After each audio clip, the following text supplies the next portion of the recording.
Napoleon hill എഴുതിയ think and grow rich എന്ന പുസ്തകത്തിൻ്റെ 13-ാം അധ്യായത്തിലേക്ക് സ്വാഗതം. നമ്മൾ ഇന്ന് പഠിക്കാൻ പോകുന്നത് ദി ബ്രെയിൻ, അതായത് മനുഷ്യൻ്റെ മസ്തിഷ്കത്തിൻ്റെ അപാരമായ ശേഷികളെക്കുറിച്ചാണ്. ഹിൽ വ്യക്തമാക്കുന്നത് മനുഷ്യൻ്റെ ബ്രെയിൻ ഒരു സൂക്ഷ്മ ശക്തമായ റിസീവറാണ്. അത് ആശയങ്ങൾ സ്വീകരിക്കുകയും അയക്കുകയും ചെയ്യുന്നു. അത് പ്രകൃതിയുടെ ഏറ്റവും ശക്തമായ ട്രാൻസ്മിറ്ററും റിസീവറുമാണ്. സെക്ഷൻ 1, മനുഷ്യൻ്റെ മസ്തിഷ്കം ഒരു ആധുനിക റിസീവർ. നെപ്പോളിയൻ ഹിൽ പറയുന്നത് മനുഷ്യൻ്റെ ബ്രെയിൻ ഒരു അതിമനോഹരമായ ജൈവ മെഷീനാണെന്നാണ്.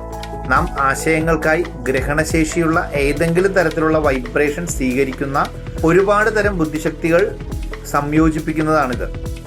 മനുഷ്യൻ്റെ മസ്തിഷ്കം വിവിധ തരത്തിൽ പ്രവർത്തിക്കുന്നു. കോൺഷ്യസ് മൈൻഡ്, അവബോധമുള്ള മനസ്സ്; സബ് കോൺഷ്യസ് മൈൻഡ്, അവബോധമില്ലാത്ത മനസ്സ്; ക്രിയേറ്റീവ് ഇമാജിനേഷൻ, സൃഷ്ടിപരമായ കൽപ്പന. ഇവയെല്ലാം ചേർന്ന് മനുഷ്യൻ്റെ ആകർഷണ കേന്ദ്രമായി മാറ്റുന്നു. സെക്ഷൻ 2, വൈബ്രേഷൻസ്, ചിന്തയുടെ അലയൊഴികൾ. പതിയൊരു ചിന്തയും ഒരു വൈബ്രേഷൻ ആണെന്ന് ഹിൽസ് തിയറി. നാം ആലോചിക്കുന്ന ഓരോ ആശയവും വ്യക്തമായ ഒരു അലയായി പുറത്തു പോകുന്നു. മറ്റുള്ളവരുടെ മനസ്സിൽ നിന്നും ഈ വൈബ്രേഷൻ സ്വീകരിക്കാനും നമ്മുടേത് അയക്കാനും മസ്തിഷ്കത്തിന് ശേഷിയുണ്ട്. അത് അത്യന്തം സൂക്ഷ്മമാണ്. പക്ഷേ സ്ഥിരമായി ഫോക്കസോടെ വിശ്വാസത്തോടെ ചിന്തിച്ചാൽ ഈ എനർജി ശക്തമാകും. സെക്ഷൻ 3, ക്രിയേറ്റീവ് ഫോഴ്സ്, സഹജമായ ആശയജനനം. മനുഷ്യൻ്റെ മസ്തിഷ്കം സൃഷ്ടിപരമായ ആശയങ്ങൾക്ക് പ്രതീക്ഷയുള്ള ക്രിയേറ്റീവ് ഫോഴ്സ് ആണ്. നമുക്ക് പുതിയ ആശയങ്ങൾ ഉണ്ടാകുന്നു, പുതിയ വഴി കണ്ടുപിടിക്കാം. അത് സകല വിജയം കൊണ്ടുവരാൻ സഹായിക്കുന്നു. നാം തീവ്ര ആഗ്രഹം, വിശ്വാസം, ആത്മീയ ഉണർവ്, സെക്സ് ട്രാൻസ്മ്യൂട്ടേഷൻ ഇവ ചേർക്കുമ്പോൾ മസ്തിഷ്കം അതിശക്തിയുള്ള സംപ്രേഷണ കേന്ദ്രമായി മാറുന്നു. സെക്ഷൻ 4, ടെലിപ്പതിയും സിക്സ്ത് സെൻസും. മനുഷ്യർക്ക് ആശയങ്ങൾ പറയാതെ പരസ്പരം പങ്കുവെക്കാനാകും. ഇത് നമ്മുടെ ബുദ്ധിശക്തിയുടെ ഉയർന്ന രീതിയിലാണ്. അത് നമ്മൾ പ്രകടിപ്പിക്കാറില്ല. പക്ഷേ ആത്മസംയമനം, സമാധാനം, തീവ്രത, ധ്യാനം എന്നിവയിലൂടെ ഇത് വികസിപ്പിക്കാം. സെക്ഷൻ 5, മാസ്റ്റർ മൈൻഡ് ഗ്രൂപ്പ്, ബുദ്ധിശക്തിയുടെ കൂട്ടായ്മ.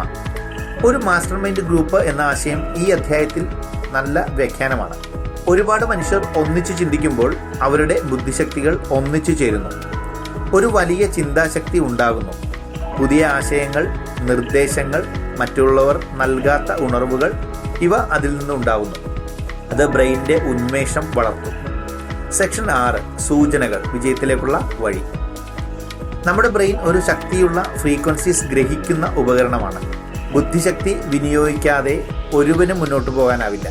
പോസിറ്റീവ് ചിന്തകൾ, ആഗ്രഹം, ആത്മവിശ്വാസം നമ്മുടെ ബ്രെയിൻ വഴി സബ് കോൺഷ്യസ് മൈൻഡിലേക്കും അതുവഴി അകത്തുള്ള യൂണിവേഴ്സൽ ഇൻ്റലിജൻസിലേക്കും നമുക്ക് കണക്ട് ചെയ്യാം.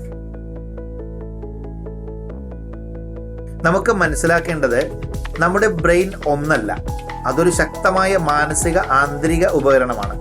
നമ്മൾ ആലോചിക്കുന്നതും നമ്മൾ വിശ്വസിക്കുന്നതും നമ്മൾ ആവർത്തിച്ചു കൊണ്ടിരിക്കുന്നതും ഈ ബ്രെയിൻ വൈബ്രേഷൻസ് ആക്കി അയക്കുന്നു. ഈ വൈബ്രേഷൻസ് നമ്മുടെ ജീവിതത്തിലേക്ക് സാഹചര്യങ്ങൾ ആകർഷിക്കുന്നു. പോസിറ്റീവ് ആണെങ്കിൽ പോസിറ്റീവ് ഫലങ്ങൾ, നെഗറ്റീവ് ആണെങ്കിൽ നെഗറ്റീവ് ഫലങ്ങൾ. അതുകൊണ്ട് നാം ചിന്തിക്കേണ്ടത് സുതാര്യമായ ആഗ്രഹങ്ങൾ, പോസിറ്റീവ് ഓട്ടോ സജഷൻസ്, ധൈര്യവും ആത്മവിശ്വാസവുമുള്ള വിശ്വാസങ്ങളാണ്. ഇതൊക്കെ ചേർന്ന് നമ്മുടെ ബ്രെയിൻ അത്ഭുതങ്ങൾ ഉണ്ടാക്കുന്ന ആത്മശക്തിയുടെ മാർഗമാകും. നെപ്പോളിയൻ ഹിലിൻ്റെ ദി ബ്രെയിൻ എന്ന 13-ാം അധ്യായം നിങ്ങൾക്ക് മനസ്സിലായി എന്ന് വിശ്വസിക്കുന്നു. അടുത്ത അധ്യായത്തിനു വേണ്ടി അടുത്ത ആഴ്ചയിൽ ഇതേ സമയത്ത് നിങ്ങൾക്ക് എൻ്റെ യൂട്യൂബ് ചാനൽ നോക്കാം.